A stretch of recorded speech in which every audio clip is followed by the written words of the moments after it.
All right. सो हम subjective और objective case of a pronoun discuss कर रहे थे, जिसमें हमने सबसे पहले objective case of a pronoun को डिस्कस किया था। और मैंने आपको एक रोहन वाला एग्जाम्पल बताया था कि the man saved Rohan and she. तो वहां पे रोहन जो था वो as an noun working as an object of the subject Rohan, और फिर शी वहां पर सब्जेक्ट की तरह यूज हुआ था। फिर मैंने आपको बताया था कि शी वहां पर सब्जेक्ट की तरह यूज नहीं हो सकता, क्योंकि रोहन और एंड से जुड़ा हुआ था। एंड दो इक्विवेलेंट चीजों को जोड़ते हैं, दो इक्विवेलेंट पार्ट ऑफ स्पीच को जोड़ते हैं, और शी सब्जेक्टिव केस है, तो वहां पर आपको ऑब्जेक्टिव केस हर लिखना पड़ेगा। एक एग्जाम्पल मैं और आपको लिख के दिखाता हूं। Divide the sweets between Ravi and he. Divide the sweets between Ravi and he. Look at here. Divide verb है। अब यहाँ का सब्जेक्ट क्या है? एम्फेटिक सेंटेंसेस ऐसे सेंटेंसेस होते हैं जिसमें सब्जेक्ट नहीं होता बल्कि इंट्यूटिव होता है वहां पर, और किसी सेंटेंस को ज्यादा एम्फेटिक बनाने के लिए हम उसमें सब्जेक्ट हटा देते हैं और वर्ब से शुरू करते हैं। सो ये एक एम्फेटिक सेंटेंस है, मतलब सब्जेक्ट ऑलरेडी वहां पर मौजूद है, जिसको मैं बोल रहा हूं सब्जेक्ट वहां है, उसको मैंने मेंशन नहीं किया, तो ये सेंटेंस एम्फेटिक हो गया। और अगर मैं इसमें सब्जेक्ट लगा दूंगा तो वो फिर सिंपल सेंटेंस बन जाएगा। Divide the sweets, divide verb हो गया, ट्रांजिटिव वर्ब हो गया, द स्वीट्स इसका ऑब्जेक्ट हो गया। बिटवीन प्रीपोजिशन है, प्रीपोजिशन के बाद ऑब्जेक्ट आते हैं, वर्ब के बाद ऑब्जेक्ट आते हैं। बिटवीन प्रीपोजिशन है, रवि क्या है? Noun working as an object of this particular word, preposition here. सो ये ऑब्जेक्ट हो गया। एंड कंजंक्शन हो गया। मैंने कल भी बताया था कि conjunction most of the time दो इक्विवेलेंट पार्ट ऑफ स्पीच को जोड़ता है।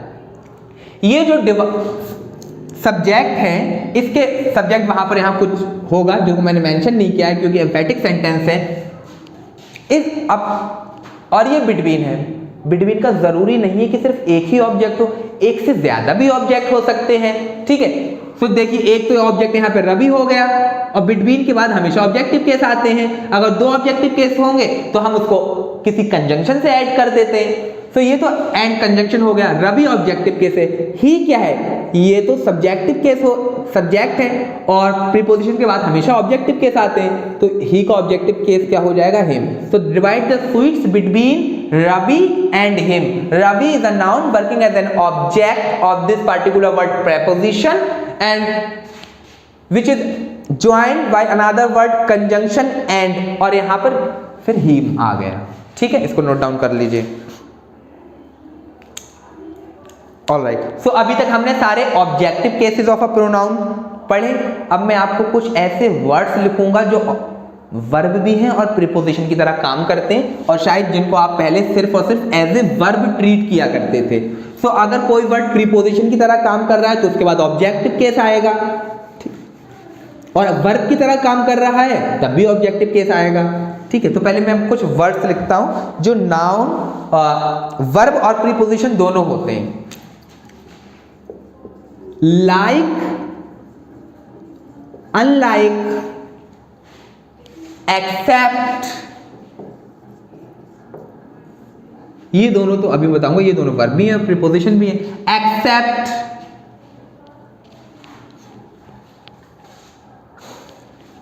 बट, फॉर,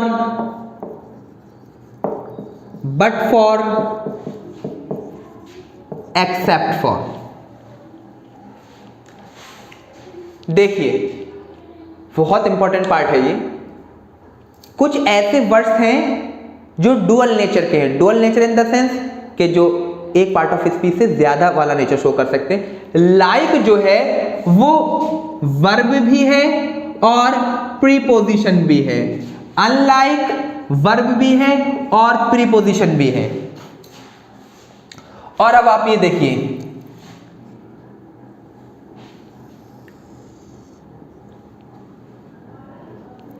बट कंजंक्शन भी है, फॉर प्रीपोजिशन भी है, ठीक है। Except, but for and except for, ये वर्ड जब प्रीपोजिशन की तरह काम करेंगे, ये प्रीपोजिशंस भी होते हैं। जब ये वर्ड एक्सेप्ट, बट फॉर और एक्सेप्ट फॉर जब प्रीपोजिशन की तरह काम करते हैं, मतलब अपने साथ ऑब्जेक्ट लाएंगे, तो इन सब का मतलब वही होता है जो एक्सेप्ट का मतलब होता है, छोड़कर, जिसको आप छोड़कर, बिसाइड वाला जो सेंस आता है, बिसाइड्स, इन सब का मतलब ये हो जाता है as a preposition. Except, but for और एक्सेप्ट फॉर जब प्रीपोजिशन की तरह काम करेंगे, सॉरी फॉर नहीं है इसमें, but and but for, except for, जब ये प्रीपोजिशन की तरह काम करेंगे तो इनका मतलब वही हो रहा है, छोड़कर के अलावा। लाइक वर्ब भी है, लाइक प्रीपोजिशन भी है, अनलाइक वर्ब भी है, अनलाइक प्रीपोजिशन भी है। और बट का केस देख लीजिए, मैंने बताया बट कंजंक्शन भी है, बट कंजंक्शन और प्रीपोजिशन दोनों हैं। जब कंजंक्शन होता है तो उसका मतलब हिंदी में आपको पता है लेकिन का हो जाएगा, और जब but as a preposition use होगा तो उसका मतलब बिसाइड्स हो जाएगा, बिसाइड्स, एक्सेप्ट, बट फॉर और एक्सेप्ट फॉर, ये हो जाएगा। तो these are the words which have dual nature, ठीक है। लाइक वर्ब है, प्रीपोजिशन है, अनलाइक वर्ब और प्रीपोजिशन दोनों है, एक्सेप्ट कंजंक्शन भी हो जाता है। बट का एक स्पेशल केस है, बट भी कंजंक्शन और प्रीपोजिशन है, लेकिन ये सारे वर्ड एक्सेप्ट, बट फॉर और एक्सेप्ट फॉर जब एज ए प्रीपोजिशन यूज होंगे तो इन सब का मतलब बिसाइड से होगा या फिर एक्सेप्ट से होगा। नोट इट डाउन, फिर अब हम देखते हैं। All right,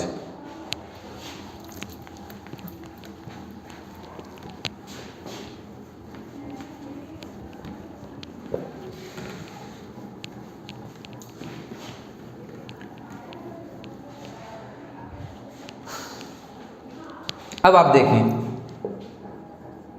she like her mother,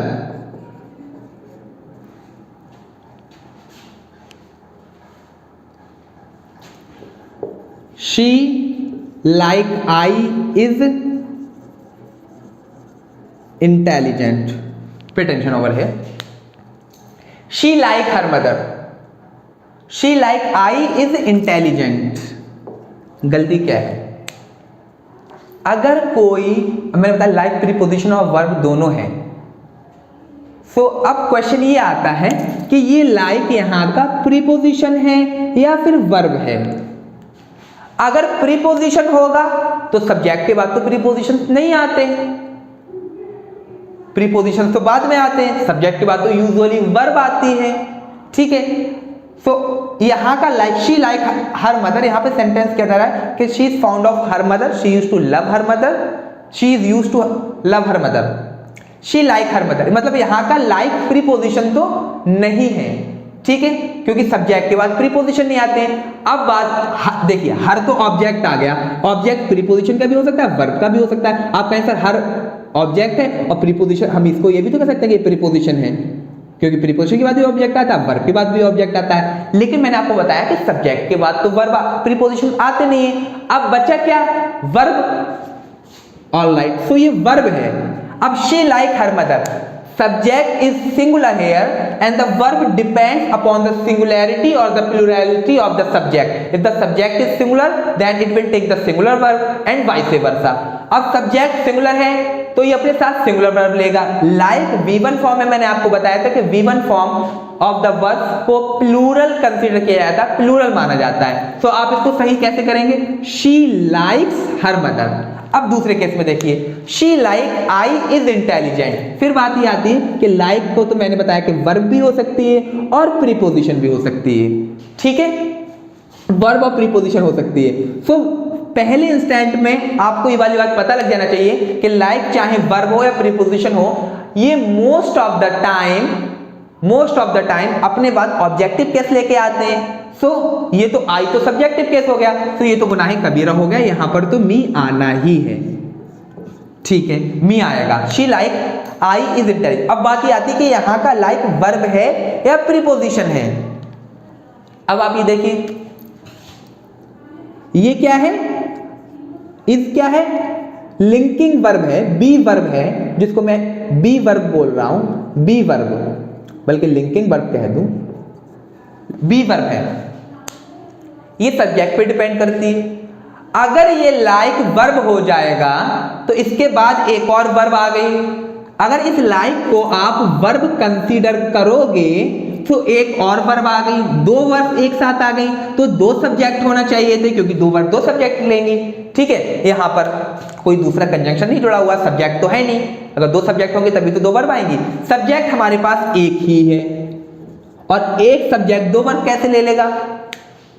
she like me is intelligent, और आपको पता है कि वर्ब डिपेंड करती है ऑब्जेक्ट पर, वर्ब डिपेंड बेगा पार्डन, वर्ब डिपेंड करती है सब्जेक्ट पे। अगर आप तो ये है ऑब्जेक्ट, ये जो इस वर्ब है ये मी के लिए तो नहीं आ सकती, क्योंकि verb depend upon the subject. तो ये वाली वर्ब जो इज है वो किस पे डिपेंड कर रही है? शी के लिए आई, शी के लिए आई। अब शी के लिए तो एक वर्ब आ गई ऑलरेडी, अब बचा ये लाइक। तो लाइक तो वर्ब और प्रीपोजिशन दोनों है, अब एक सब्जेक्ट के लिए दो वर्ब नहीं आ सकती, तो अब लाइक को यहां पर क्या होना पड़ेगा? प्रीपोजिशन, प्रीपोजिशन होना पड़ेगा। तो यहां वाला लाइक प्रीपोजिशन है, ना कि वर्ब। और कंटेक्स्ट भी देखिए, she like me is intelligent, वो मेरी तरह ही इंटेलिजेंट है, तो यहां वाला लाइक प्रीपोजिशन हो गया। I hope you got the point, right it down. एक और एग्जांपल देखते हैं।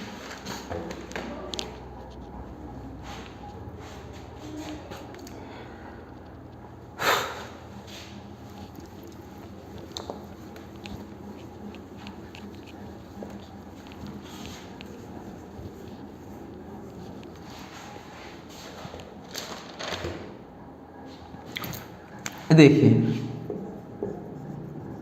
आई केम बट ही लेफ्ट। मैंने बताया था आपको कि बट भी डुअल नेचर शो करता है। Dual nature in the sense कि ये कंजंक्शन भी है और प्रीपोजिशन भी है, प्रीपोजिशन भी है और कंजंक्शन भी है। अब क्वेश्चन ये आता है कि ये यहां का प्रीपोजिशन है या कंजंक्शन है यहां पर। तो अब आप देखिए, आई सब्जेक्ट हो गया, इसका ये वर्ब, ही सब्जेक्ट हो गया, इसका ये वर्ब। एक तरीके का ये क्या है? क्लाउज है, और ये भी क्लाउज है, बल्कि एक फ्रेज हो गया, आप इसको ये कहें subject verb, subject verb, conjunction, दो फ्रेजेस को, दो क्लाउजेस को, दो सेंटेंसेस को, दो इक्विवेलेंट पार्ट ऑफ स्पीच को जोड़ते हैं। आई केम बट ही लेफ्ट, यहां पर बट ने आई केम और ही लेफ्ट को जोड़ दिया, तो यहां वाला बट कंजंक्शन हो जाएगा। ठीक है, ये यहां का बट क्या हो जाएगा? कंजंक्शन, ना कि प्रीपोजिशन। अब आप देखिए,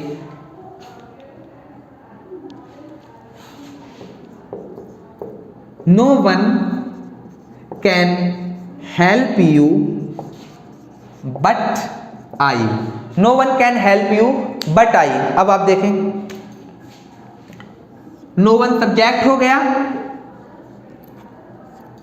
ये पूरा हेल्प वर्ब हो गया, जिसमें से मैंने लिख नहीं रहा कि कैन मॉडल है और हेल्प वर्ब है, मैंने कैन हेल्प को वर्ब लिख दिया। यू यहां पर सब्जेक्ट हो गया, सॉरी यू यहां पर कैन हेल्प का ऑब्जेक्ट हो गया, नाउन। ठीक, ऑब्जेक्टिव केस हो गया। No one can help you but I, ठीक है, ऑब्जेक्टिव केस हो गया। यहां पर अगर आप बट को, अब बट दो चीजें हो सकती हैं, या तो बट कंजंक्शन हो सकता है या बट प्रीपोजिशन हो जाएगा। कंजंक्शन दो इक्विवेलेंट चीजों को जोड़ते हैं, पार्ट ऑफ स्पीच हो सकते हैं, सेंटेंसेस हो सकते हैं। ठीक है, पार्ट ऑफ स्पीच हो सकते हैं, सेंटेंस भी हो सकते हैं। चलिए मैं इसको दो तरीके से बताता हूं। यहां पर यू ऑब्जेक्टिव केस है, तो कंजंक्शन दो इक्विवेलेंट चीजों को जोड़ेंगे, सर ने बताया, तो आप डायरेक्ट मी कर सकते हैं, मी। तो no one can help you but me. एक चीज और देखिए, अगर आप इसको, मैंने तो बताया कंजंक्शन दो इक्विवेलेंट चीजों को जोड़ते हैं, ये तो मैंने कंजंक्शन के बेसिस पे बता दिया, तो इसको तो प्रीपोजिशन हो जाना चाहिए था, लेकिन फिर तो इसको यहां वाला बट तो प्रीपोजिशन और कंजंक्शन हो जाएगा। लेकिन मैंने बताया क्या कि ये no one can help you, ये पूरा का पूरा एक सेंटेंस है,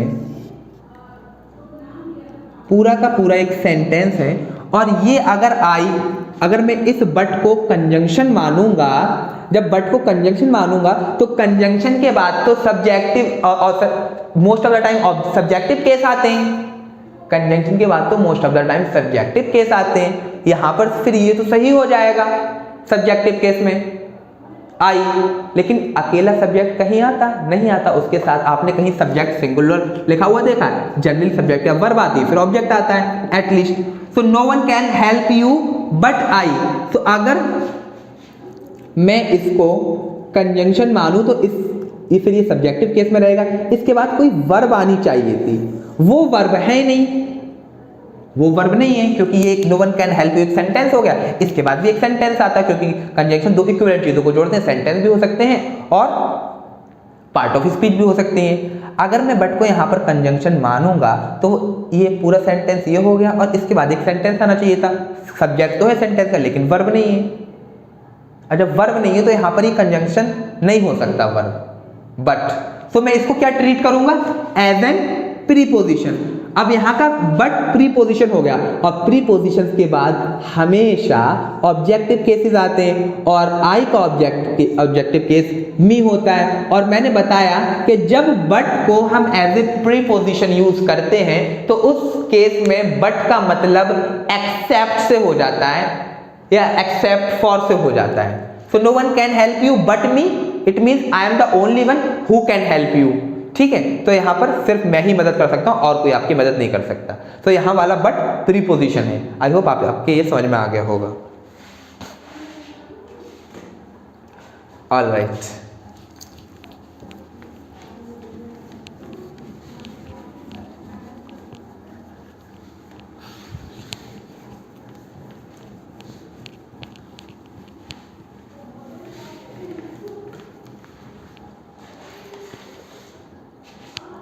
एक और देखिए, she looks like I.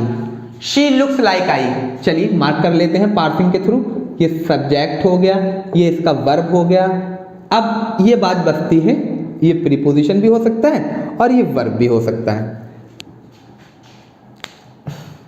Preposition हो या वर्ब हो, उसके बाद हमेशा ऑब्जेक्टिव केस आते हैं। सो ये इसके बाद ये तो गलत हो गया, मी आना है, ये वाली बात तो कंफर्म है कि मी तो आएगा, आई नहीं आएगा। अब बात ये बचती है कि प्रीपोजिशन है या वर्ब है, क्योंकि दोनों का तो ऑब्जेक्टिव के साथ है most of the time. Looks verb हो गया, अब दो वर्ब एक साथ कैसे आ सकती है? उनको कोई लिंक करने वाला होना चाहिए। तो यहाँ का लाइक जो है वो प्रीपोजिशन है, ना कि वर्ब। ये जो मी आया है यहाँ पर, ये प्रीपोजिशन का ऑब्जेक्ट की तरह आया है।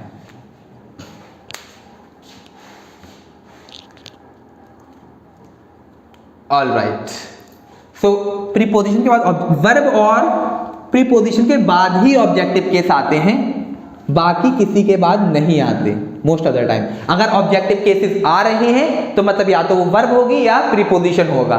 ठीक है, और किसी के बाद अगर सब्जेक्टिव केस आ रहे हैं तो वो वर्ब और प्रीपोजिशन तो हो ही नहीं सकते, कुछ और हो सकते हैं। ठीक है, अब हम देखते हैं, अभी तक हमने ऑब्जेक्टिव केस की स्टडी की, अब सब्जेक्टिव केस के बारे में पढ़ते हैं। आपने ये देखा होगा मोस्ट ऑफ द टाइम, चलिए देखते हैं। He is better than me, he is better than me, he is better than I. Most of the time आपने ये दो सेंटेंस सुनोगे। अगर मैं आपसे पूछूं कि कौन सा सही है, सो आप में से ज्यादातर पहले वाले को सही बताएंगे, दूसरे वाले को गलत बताएंगे। क्यों? क्योंकि हमने यही सुना है। जितने भी एक्टर्स होते हैं, एक्ट्रेसेस होती हैं, या फिर जो भी इनफॉर्मल कन्वर्सेशन में he is better than me ही सुना है।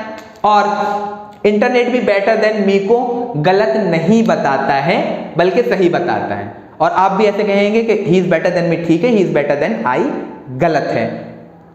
अगर मैं आपसे कहूं कि पहला वाला गलत है और दूसरा वाला सही है, और उसके बाद मैं आपसे कह दूं कि पहला वाला भी सही, दूसरा वाला सही, आप कहेंगे सर ने ये कैसे बोल दिया? ये तो और बिल्कुल कंट्राडिक्टरी बात कह दी कि पहला गलत दूसरा सही, फिर पहला भी सही दूसरा गलत। अब हम इसी को देखेंगे कि पहला गलत क्यों है, दूसरा ठीक क्यों है और दोनों सही क्यों है। ठीक है, सो वही देखते हैं।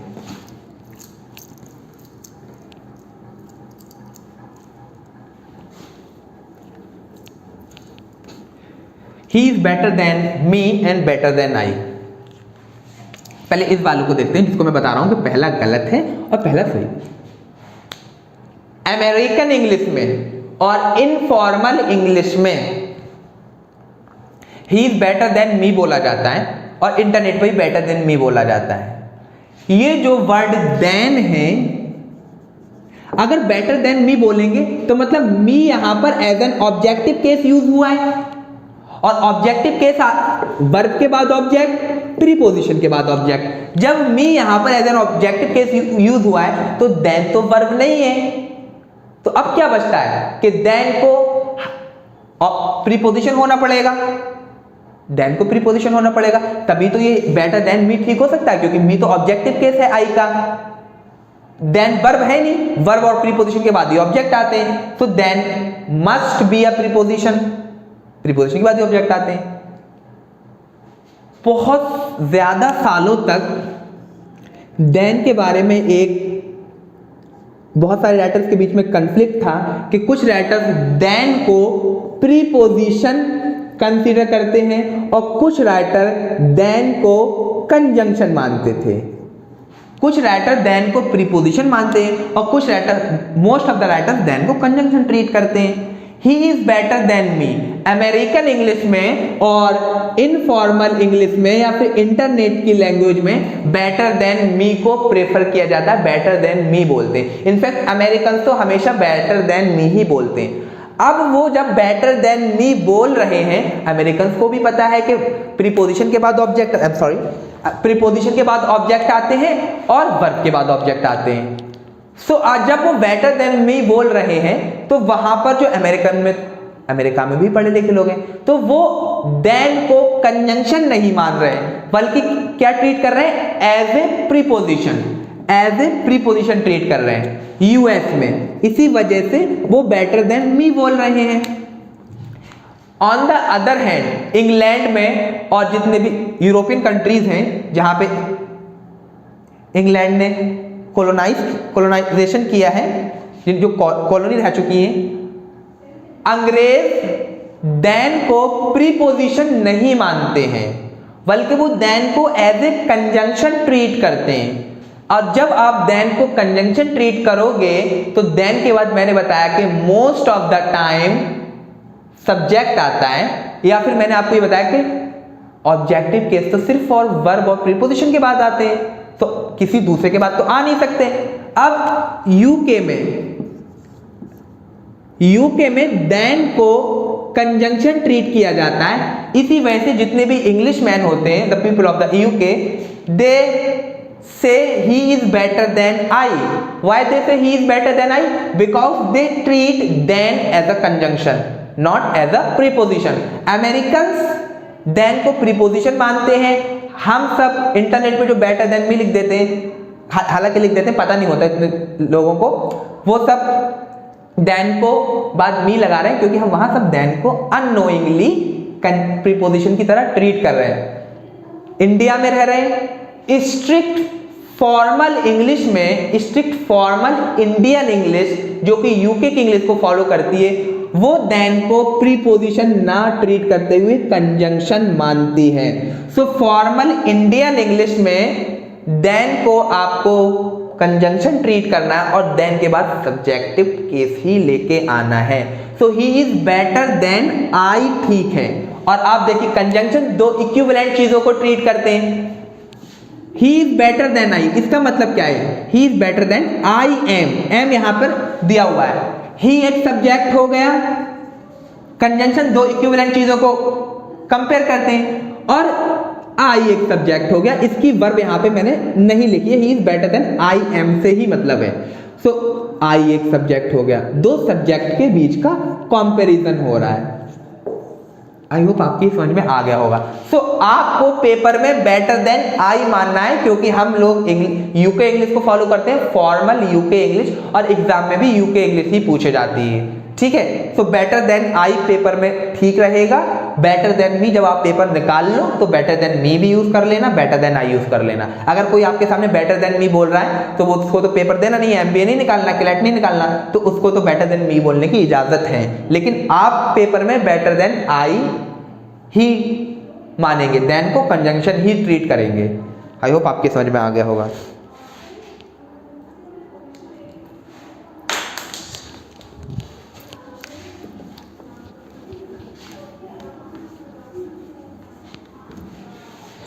पहला वाला गलत, दूसरा वाला ठीक हो गया, दोनों ठीक हो गए। आई होप अब आपके समझ में आ गया होगा। पहला वाला गलत क्यों हो गया? यूके इंग्लिश के अकॉर्डिंग, क्योंकि देन जो है ब्रिटिशर्स देन को कंजंक्शन ट्रीट करते हैं, और जब कंजंक्शन ट्रीट करते हैं तो कंजंक्शन के बाद तो ऑब्जेक्टिव केसेस आते नहीं है, उसका हक तो सिर्फ वर्ब और प्रीपोजिशन को है। चलिए हम क्या कर रहे हैं? सब्जेक्ट एंड सब्जेक्ट का कंपैरिजन कर रहे हैं। देखिए, she is good, I am good, वो भी अच्छी है, मैं भी अच्छा हूं। यहां पर वो अपने उसका सब्जेक्ट है, वो अच्छी है, वो खुद का सब्जेक्ट हो गया। मैं अपना खुद का सब्जेक्ट हूं, दो अलग अलग सब्जेक्ट हैं, मैं दोनों को कंबाइन भी कर सकता हूं। चलिए, वो मुझसे थोड़ी ज्यादा बेहतर है, अब मैं दोनों को कंबाइन करके लिखूंगा तो किस तरीके से लिख सकता हूं? She is better than I, she is better than I, वो मुझसे थोड़ी ज्यादा बेहतर है। अब आप ये देखिए, एक सब्जेक्ट, ये अपना सब्जेक्ट, ये यहां पर ये अपना सब्जेक्ट, दो सब्जेक्ट हैं, दोनों को मैंने कंपेयर किया है। शी अपना सब्जेक्ट हो गया, देन को ब्रिटिश इंग्लिश में कंजंक्शन माना जाता है, और देन दो इक्विवेलेंट चीजों को कंपेयर करता है। She is better than I, conjunction है, प्रीपोजिशन नहीं है। तो यहां पर बेटर देन आई का मतलब क्या है? Better than I am. मैं अपने यहां का सब्जेक्ट हो गया, वो अपने वहां के सब्जेक्ट हो गई, दो अलग अलग सब्जेक्ट हैं, दो सब्जेक्ट के बीच का कंपैरिजन हो गया। देन के जरिए दो चीजों को, इक्विवेलेंट चीजों को कंपेयर करते हैं या फिर जोड़ते हैं। तो she is better than I am, am को मैंने वहां नहीं लिखा है, मतलब वो लिखे नहीं लिखे कोई फर्क नहीं पड़ेगा, ठीक है।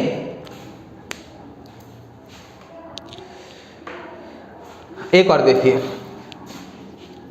He is tall, I am tall, वो भी लंबा है, मैं भी लंबा हूं, वो अपने उसका सब्जेक्ट है, मैं अपने उसका सब्जेक्ट हूं।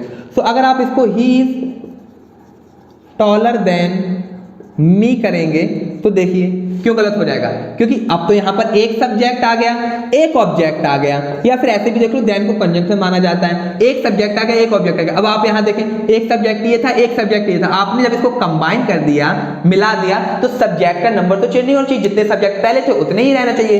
तो यहां पर क्या आ जाएगा? आई आ जाएगा। और वैसे भी देन को आप कंजंक्शन करते हैं, प्रीपोजिशन होता है, तब भी लिख सकते थे आप। अमेरिकन इंग्लिश में देन को प्रीपोजिशन माना जाता है और उसके बाद मी हो जाएगा। लेकिन he is better than me, ये American English, informal English, net की दुनिया में आप यूज करेंगे। स्ट्रिक्ट फॉर्मल कॉम्पिटिटिव इंग्लिश जो कि ब्रिटिश रूल को फॉलो करती है, उसमें बेटर देन आई होगा। आई होप आपकी समझ में आ गया।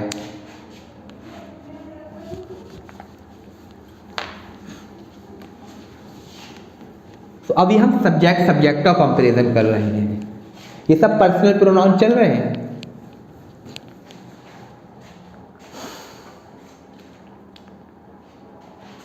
देखिए,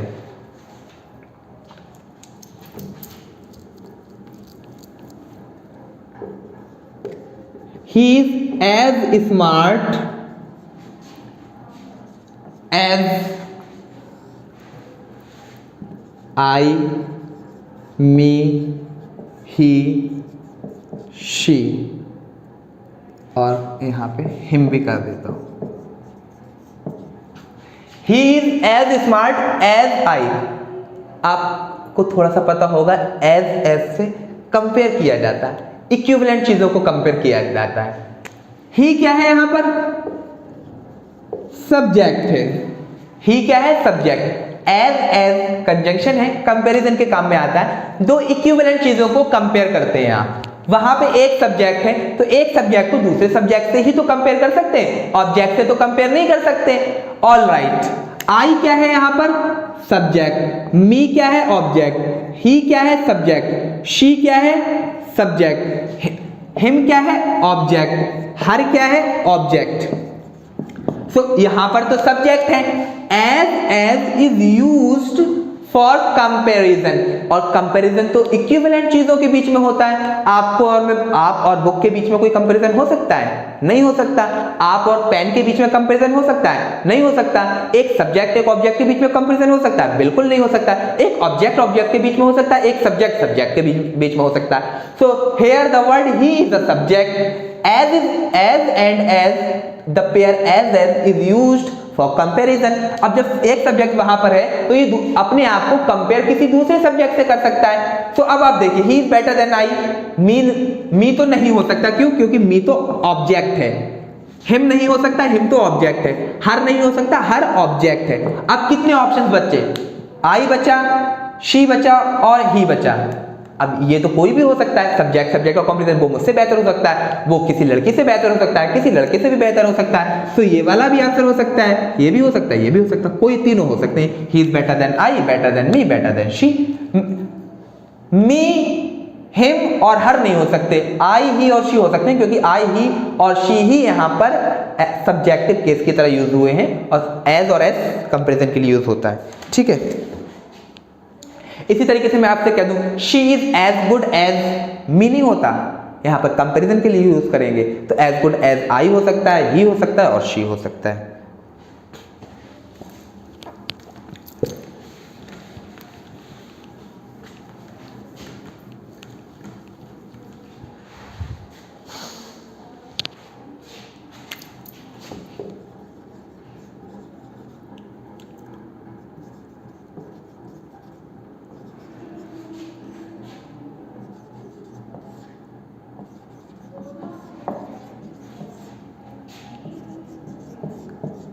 मैं सब ऑप्शन लिख देता हूं। They are as rich as me, as us, as we, as he, as them.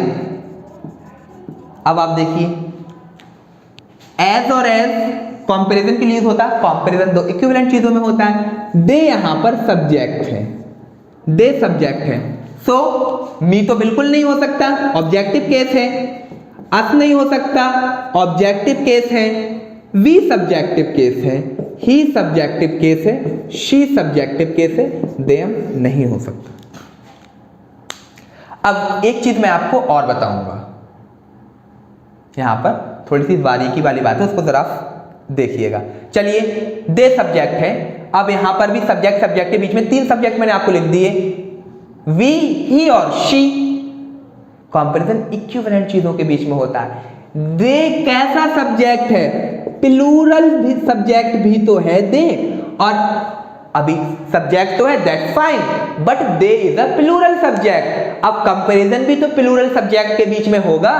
He and she are singular subject, ये सिंगुलर सब्जेक्ट और ये सिंगुलर सब्जेक्ट। कंपैरिजन इक्विवेलेंट चीजों के बीच में होता है। सो अब इवेंचुअली हमारे पास क्या ऑप्शन बचा प्लूरल सब्जेक्ट में? सिर्फ और सिर्फ वी बचा।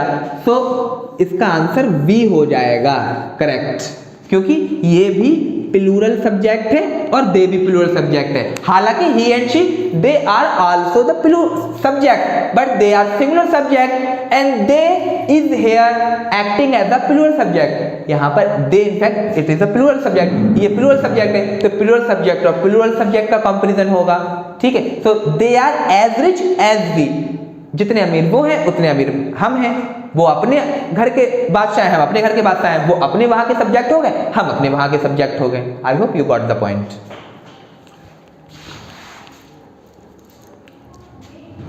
ठीक है, कंपैरिजन हमेशा इक्विवेलेंट चीजों के बीच में होता है। अब चाहे वो कुछ हो, सिंगुलर सब्जेक्ट के बीच में हो सकता है, वहां पर प्लूरल सब्जेक्ट के बीच में होगा।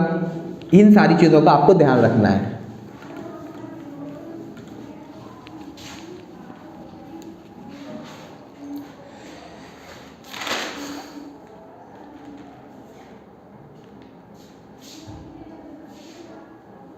अब देखिए, मैं अब कुछ थोड़ा सा और एडवांस में जाता हूं कंपैरिजन में।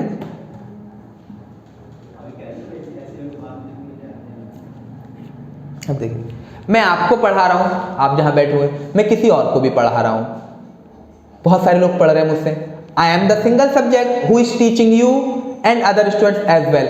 सो you are the object of me, of mine. आप मेरे ऑब्जेक्ट हो गए। सब्जेक्ट में एक हूं, आप मेरे बहुत सारे ऑब्जेक्ट हो गए। सो एक सब्जेक्ट के एक से ज्यादा ऑब्जेक्ट भी हो सकते हैं और एक ऑब्जेक्ट के एक से ज्यादा सब्जेक्ट भी हो सकते हैं। फॉर एग्जाम्पल आपको मैं पढ़ा रहा हूं,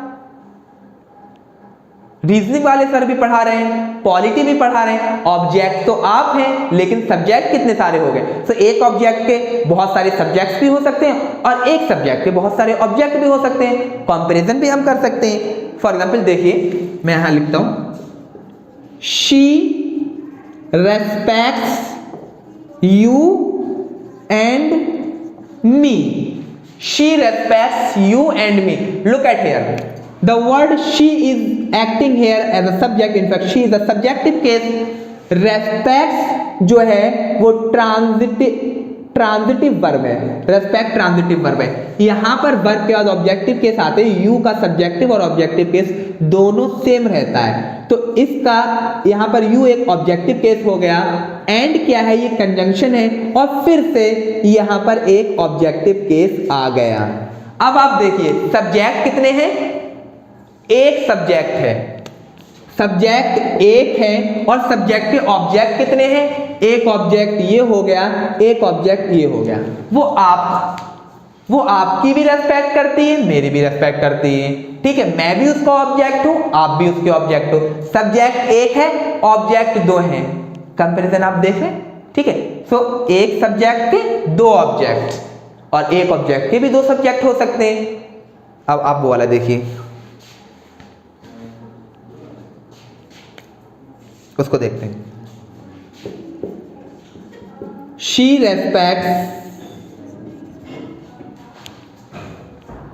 respects you more than me।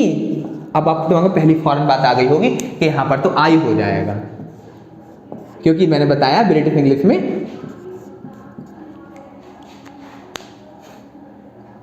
Then को प्रीपोजिशन नहीं कंजंक्शन आया था। She respects you more than I. All right, I आ गया। आई क्या है, सब्जेक्टिव केस हो गया, शी भी सब्जेक्ट हो गया, सब्जेक्ट वन सब्जेक्ट टू, दो सब्जेक्ट। लेकिन इनका आप ऑब्जेक्ट देखें, ऑब्जेक्ट तो सिर्फ और सिर्फ एक ही है। शी का भी यू ऑब्जेक्ट है और आई का भी यू ऑब्जेक्ट है, दोनों का सेम ऑब्जेक्ट है। मैं पढ़ा रहा हूं, अब्दुल्ला सर पढ़ा रहे हैं, हैदर सर पढ़ा रहे हैं। सब्जेक्ट तो ऑब्जेक्ट तो आप एक ही हैं, हम लोग अलग अलग आके आपको पढ़ा रहे हैं। ऐसे इस केस में she respects you more than I, मतलब क्या है कि वो आपका रेस्पेक्ट करती है, मैं भी आपका रेस्पेक्ट करता हूं, लेकिन वो मुझसे ज्यादा, मतलब it means I also respect you, I respect you, she respects you. हम दोनों आपका रेस्पेक्ट करते हैं, लेकिन वो मुझसे ज्यादा रेस्पेक्ट करती है। दो अलग अलग सब्जेक्ट हो गए, मैं भी आपका रेस्पेक्ट करता हूं, मैं आपका सब्जेक्ट हो गया। शी रेस्पेक्ट करती है, सी भी सब्जेक्ट हो गया। सो एक सब्जेक्ट के दो ऑब्जेक्ट भी हो सकते हैं, सॉरी एक सब्जेक्ट के दो ऑब्जेक्ट, एक ऑब्जेक्ट के दो सब्जेक्ट, ठीक है। ये आपके कंपैरिजन समझ में आ रहा है। यहां पर मोर देन आई, ठीक है, तो इन दोनों का एक ही सब्जेक्ट है, यहां पर यू, दो सब्जेक्ट का। अब आप देखिए, मैंने बताया कंपैरिजन इक्विवेलेंट चीजों के बारे में होता है, एंड आई होप जो मैंने आपको पर्सनल प्रोनाउन की टेबल लिखवाई थी, first person, second person, third person, first person में सिंगुलर आई, प्रेजेंट में इसको प्लूरल कंसीडर किया जाता है। आई सब्जेक्टिव केस है, इसका ऑब्जेक्टिव केस मी हो जाएगा, फिर पजेसिव एडजेक्टिव माई हो जाएगा, पजेसिव प्रोनाउन माइन हो जाएगा। इसी तरीके से फिर ही का मैंने बताया था कि ही का हिम ऑब्जेक्टिव केस हो जाएगा, हिज इसका सब्जेक्ट पजेसिव एडजेक्टिव हो जाएगा और हिज ही पजेसिव इसका जो है प्रोनाउन हो जाएगा। अब हम, मैंने बताया कंपैरिजन दो इक्विवेलेंट चीजों के बारे में करते हैं, and this is one of the most important part, pay attention over here. Your books are better than my, your books are better than माई।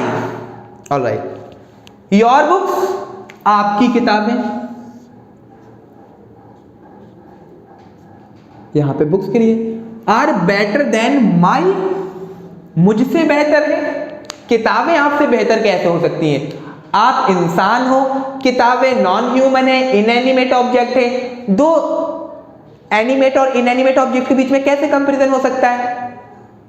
मतलब यहां पर योर बुक्स, यहां पे पजेशन दिखाया गया है, ठीक है, पजेसिव एडजेक्टिव की तरह यूज किया गया है। और माई जो है मुझसे बेहतर, किताबें मुझसे बेहतर कैसे हो सकती हैं? तो मतलब माई तो यहां पर गलत है, देखने में तो ठीक लग रहा है। क्या आएगा? Your books are better than mine, मतलब मेरी किताबों से बेहतर हैं। और मेरी किताबों से बेहतर है तो मैंने बताया था रिपीटेशन अवॉइड करने के लिए ही हम इंग्लिश में प्रोनाउन का यूज करते हैं। आप यही तो कहना चाह रहे हो कि आपकी किताबें मेरी किताबों से बेहतर हैं, ठीक है। तो your books are better than my books, या तो माई बुक्स हो सकता है। अब बुक दो बार नहीं आया है तो अब माई तो लिख नहीं सकते, या तो फिर माई बुक्स होता तब ठीक रहता एज ए पजेसिव एडजेक्टिव, लेकिन यहां तो सिर्फ मैंने माई लिखा है। और पजेसिव प्रोनाउन भी तो पजेशन दिखाते हैं, तो उस केस में माई का पजेसिव केस क्या होता है? माइन हो जाता है, mine as a possessive pronoun. So your books are better than mine, मेरी किताबों से बेहतर है, ना कि माई। माई यहां पर एडजेक्टिव है, मुझसे बेहतर कैसे हो सकती है? किताब, आपकी किताबें हैं, मैं इंसान हूं। एक आप देखिए, his house is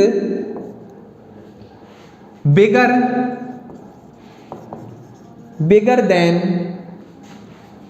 her, him, she और hers। his house is bigger than her, यहां पर क्या है? हाउस है, नाउन की तरह यूज किया गया, सब्जेक्ट हो गया। His house is bigger than her, her क्या है? मैंने बताया था ये ऑब्जेक्टिव केस भी है और ये पजेसिव एडजेक्टिव भी है। पजेसिव एडजेक्टिव भी यही है और ऑब्जेक्टिव भी यही, ऑब्जेक्टिव केस भी यही है, ठीक है। तो his house is bigger than her, उसका घर उससे बड़ा कैसे? घर किसी लड़की से बड़ा कैसे हो सकता है? लड़की और घर के बीच में क्या कंपैरिजन हो सकता है? नहीं हो सकता। यहां पे तो ये पजेशन दिखाया गया है ना, पजेशन दिखाया गया है कि आपका कहने का मतलब क्या? उस लड़के का घर उस लड़की के घर से ज्यादा बड़ा है, ठीक है, ये पजेशन दिखाया गया है। तो हर लड़की से तो बड़ा नहीं हो सकता, हिम से, लड़के से भी बड़ा नहीं हो सकता। शी, फिर मैंने यहाँ शी को सब्जेक्टिव केस लिख दिया। हर मतलब पजेशन के लिए उस लड़की के घर से बड़ा है, तो यहाँ पर पजेसिव एडजेक्टिव हर्स आएगा, ना कि हर, हिम और शी, क्योंकि घर का कंपैरिजन हो रहा है, दो पजेशन दिखाया जा रहा है। हिज हाउस, उसका घर उसके घर से बड़ा है। अगर मैं इसको हर्स की रखकर कहने का मतलब क्या है? His house is bigger than her house, her house. अब ये देखिए हाउस दो बार आ गया, हर का घर, तो इसको पजेसिव फॉर्म में लिख सकते हैं ना, हर्स, क्योंकि नाउन की जगह यूज होने वाले वर्ड्स को प्रोनाउन बोलते हैं। तो यहां पर क्या जाएगा? हर्स, हर्स मतलब her house. His house is bigger than hers house, so hers या फिर हर हाउस, ठीक है। आई होप आपके क्लियर हो गया।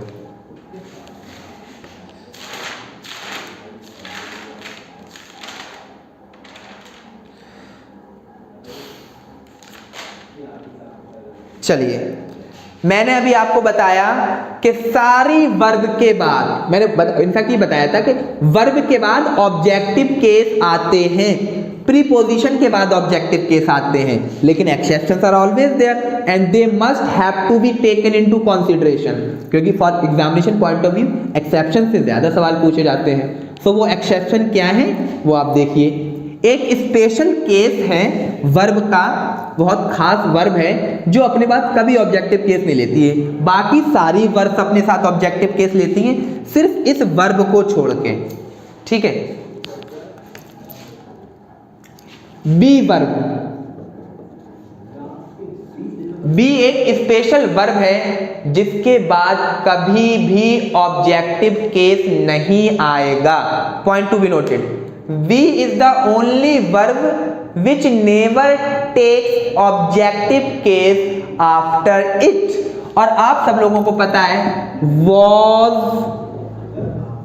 वर, is are am was verb be की पास्ट फॉर्म होती है, past form. Is are am present form होती है और बीन आपको पता है पार्टिसिपल हो जाता है, ठीक है, और फिर बीइंग प्रेजेंट पार्टिसिपल हो जाता है।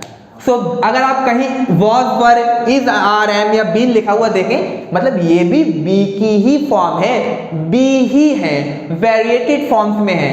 Be never take objective case, be never takes, मैं लिख देता हूं यहां पर, it never takes objective case with it, ये कभी भी अपने साथ ऑब्जेक्टिव केस नहीं लेती है, फिर क्या लेगी? सब्जेक्टिव केस लेगी। तो be takes subjective case with it, अपने साथ बी हमेशा सब्जेक्टिव केस लेती है। It is the only verb which it takes subjective case with it, otherwise most of the verb, in fact 99% verbs take objective case with them. और फिर अभी मैं आपको आगे बताऊंगा कि वर्ब के बाद ऑब्जेक्टिव केस, प्रीपोजिशन के बाद ऑब्जेक्टिव केस, उसमें भी अभी जब हम रिफ्लेक्सिव प्रोनाउन पढ़ेंगे तो थोड़ी इन डेप्थ में जाएंगे तो फिर पता चलेगा कि ऑब्जेक्टिव केसेस भी स्पेशल केसेस के होते हैं, कि वहां पे एक जगह रिफ्लेक्सिव प्रोनाउन भी एज एन ऑब्जेक्ट काम करता है, लेकिन वो तो बात की बात है। अभी तो बस आप इतना याद रखिए कि be is the only verb which never takes objective case with it, ठीक है, हमेशा सब्जेक्टिव केस लेके आती है। आई होप आपने ये लिख लिया होगा। अब देखिए, वैसे तो मैंने आपको बताया वर्ब के बाद प्रीपोजिशन, सॉरी बेगा पार्डन, क्या बोल दिया, वर्ब के बाद ऑब्जेक्टिव केस, प्रीपोजिशन के बाद ऑब्जेक्टिव केस। मैंने बताया वर्ब के बाद ऑब्जेक्टिव केस, प्रीपोजिशन के बाद objective case, subject noun pronoun किसी का सब्जेक्ट ऑब्जेक्ट, नाउन प्रोनाउन किसी का सब्जेक्ट ऑब्जेक्ट। अब आप इसमें एक एक्सेप्शन बोलें तो अब एक एक्सेप्शन प्लीज ऐड कर लीजिए, या वर्ब के बाद ऑब्जेक्टिव केस आते हैं बट बी को छोड़कर, बट बी, मैंने बताया यहां पर बट बी, बट को ऐसे प्रीपोजिशन यूज किया है, बट बी के साथ ऑब्जेक्टिव केस नहीं आएंगे। अगर वर्ब बी आ गई तो उस केस में ऑब्जेक्टिव केस नहीं आएगा, सब्जेक्टिव केस आएगा। ये मैं हूं जो आपको पढ़ा रहा हूं, और फिर अगर आप मुझे कभी मिलेंगे तो मैं बताऊंगा कि ये मैं था जिसने आपको पढ़ाया था। It is me who taught you, it is me who taught you. अभी मैं इट इज मी, ये गलत है। क्यों? मैंने क्या बताया आपको कि बी वर्ब के बाद हमेशा सब्जेक्टिव केस आते हैं। बी और इज क्या है? ये बी वर्ब है और इसके बाद तो हमेशा सब्जेक्टिव केस आएंगे। कोई दूसरी वर्ब होती तो ऑब्जेक्ट आता। आपको अभी तक तो आपने ही पढ़ा था ना, वर्ब के बाद ऑब्जेक्ट और प्रीपोजिशन के बाद ऑब्जेक्ट। तो अकॉर्डिंग टू दिस पर्टिकुलर रामबाण तो वर्ब के बाद तो ऑब्जेक्टिव केस आ गया, बिल्कुल सही हो गया। लेकिन मैंने अभी फौरन आपको बताया ना कि वर्ब के बाद ऑब्जेक्टिव केस आते हैं, लेकिन बीवी तो है, बी को छोड़ दीजिए, बी के बाद सब्जेक्टिव केस आता है। सो इज क्या है यहां पर?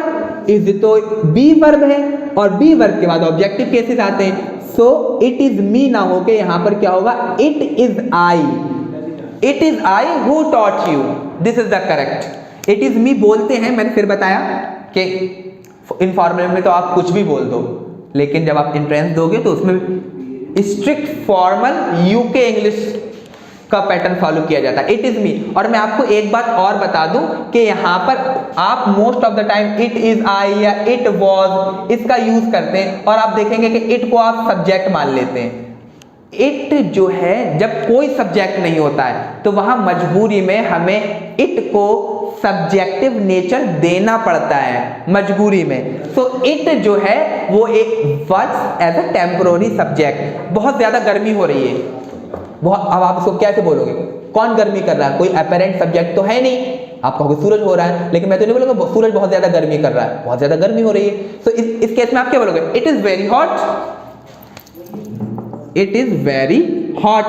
अब आप देखिए यहां पर जब कोई सब्जेक्ट नहीं था उस केस में हमने इट को मजबूरी में सब्जेक्टिव नेचर दिया, ठीक है। तो इट इज या इट वॉज या इट हैज बीन, इस केस में जब कोई सब्जेक्ट नहीं होता तो उस केस में हम इट को सब्जेक्टिव नेचर दे देते हैं। So is the case with the there, ठीक है। So it is me who taught you, English वगैरह लिख देना आगे, वो तो कुछ भी ऐड कर सकते हैं। बताने का मकसद ये था कि इज जो है वो बी वर्ब है और बी वर्ब हमेशा अपने बाद सब्जेक्टिव केस लेके आती है। बुक्स में रूल लिखा होता है इट इज के बाद या इट वॉज के बाद हमेशा सब्जेक्ट आएंगे। आपको रीजन समझ में आ गया क्यों आते हैं? All right,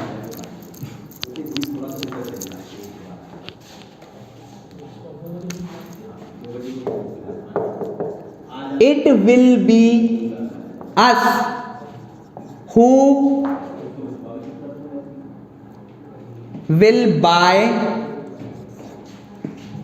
a new bungalow। It is पता है, वैसे तो आप वी विल बाय न्यू बंगला ये भी कह सकते हैं, लेकिन अगर इट विल इट का स्टार्टिंग में आप यूज कर देते हो तो इसको और ज्यादा एम्फेसिस डालने के लिए, सेंटेंस को और ज्यादा एम्फेटिक बनाने के लिए आप इट को बी वर्ब के साथ यूज करके ज्यादा सेंटेंस को एम्फेटिक बना सकते हो। फॉर एग्जाम्पल अगर आपको किसी से कहना मैंने आपकी जान बचाई, एक तो आप इस तरीके से कह सकते हो, और फिर आप ऐसे भी कह सकते हो कि ये मैं ही था जिसने आपकी जान बचाई थी, तो इसमें आपने और ज्यादा एम्फेसिस डाल दिया। तो उस केस में आप एक तो आई सेव्ड यू और it was I who saved you, तो it was I who saved you में आप ज्यादा आपने सेंटेंस को जोर दे दिया और ज्यादा एम्फेटिक बना दिया।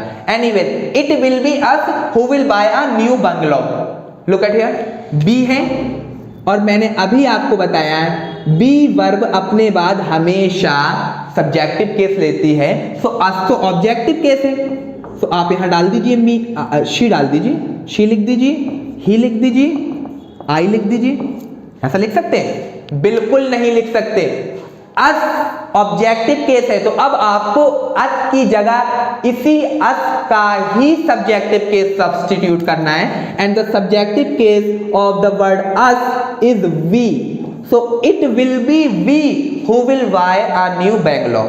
ठीक है, ही शी और आई नहीं लिख सकते, हालांकि ये भी सब्जेक्टिव केसेस हैं, लेकिन आपको वो subjective case according to the object substitute करना, ना कि अपनी मनमर्जी के मुताबिक कुछ भी लिख देंगे। Note it down.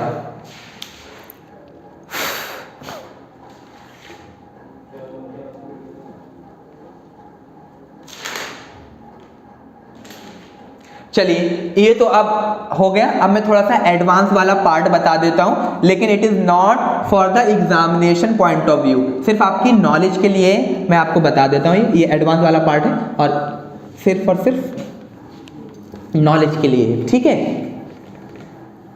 देखिए, क्योंकि लैंग्वेज है, किसी एक ने तो बनाई नहीं है, बहुत सारे लोगों का अपना कंट्रीब्यूशन है। अब बहुत सारे लोग होते हैं, जितने लोग हैं उतने ओपिनियंस है, ठीक है। सो कुछ लोग कहते हैं कि इट इज आई और इट वाज मी भी लिख सकते हैं आप। ये एडवांस वाला पार्ट है, बिल्कुल भी एंट्रेंस के पॉइंट ऑफ व्यू से नहीं है। वो आप बस याद वही रखना कि बी के बाद हमेशा ऑब्जेक्टिव केस आता है, एडवांस वाला पार्ट है।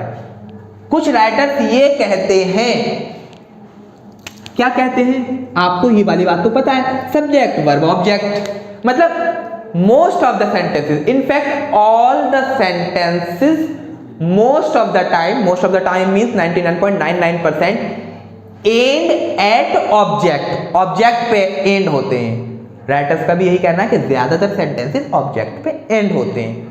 सो अगर कोई sentence object, most of the sentence ends at object, मैं ऐसे लिख देता हूं, इट वाज मी। कौन था जिसने शैतानी ये काम किया? आप कहो मैं था, it was me. So writers ये कहते हैं most of the sentences object पे एंड होते हैं। सो अगरचे वर्ब बी है और सेंटेंस कंप्लीट हो रहा है तो उस केस में आप ऑब्जेक्टिव केस ना लिखें, बल्कि सब्जेक्टिव केस ना लिखें, बल्कि ऑब्जेक्टिव केस को प्रेफर करें। सिर्फ और सिर्फ नॉलेज के पॉइंट ऑफ व्यू से मैं आपको ये वाली बात बता रहा हूं। कौन था जिसने ऐसा किया? तो आप कहोगे इट वाज मी और इट वाज आई। राइटर्स ही कहते हैं क्योंकि सेंटेंस सब्जेक्ट ज्यादातर ऑब्जेक्ट पे खत्म होते हैं, तो आप इट वाज मी कह सकते हो।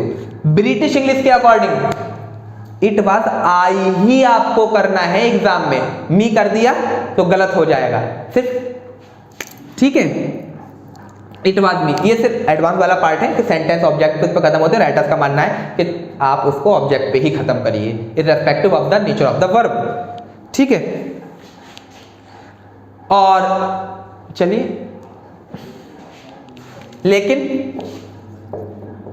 It was who wrote a letter, अब देखिए अब तो आई ही आ जाएगा क्योंकि सेंटेंस के बीच में फिर अब वही वाला आप लगा दीजिए, ठीक है। ये एडवांस वाला पार्ट है, आप बस इतना याद कर सकते हैं।